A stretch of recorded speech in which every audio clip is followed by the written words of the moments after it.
Most men don't fail because they're weak. They fail because their nervous system is fried. And you can't build discipline or strength or consistency when your internal system is in chaos. The second wind, the sprint challenge that I created, rebuilds you from the inside out first. And we do that, and it's because it's the right order. We start with daily guided breathwork meditations and journal prompts.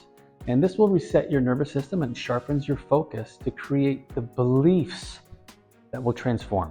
I teach a simple yet powerful CKD eating structure, that's cyclic ketogenic diet, that cuts cravings and stabilizes energy. I've used this to get absolutely shredded, and it's very simple to follow. Okay. Next, we're going to be talking about sleep and hydration. Basic, right? But it's foundational. We have to track this in our accountability tracker, and we'll get more into that on the inside of the Brotherhood. We'll do live breathwork sessions and workout sessions together and feel connected to a brotherhood of other men walking the same path. The shared accountability with our tracker. We rise together here and in our weekly group calls.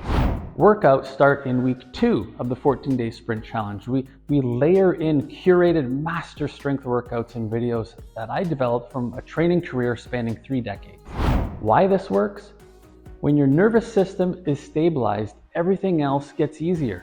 The discipline, energy, focus, motivation, confidence, all of that becomes easier when the nervous system is regulated. This isn't another basic challenge. This is a real reset for men who are done starting over. If you want results that stick, not another crash, join the 14-day sprint challenge and catch your second win.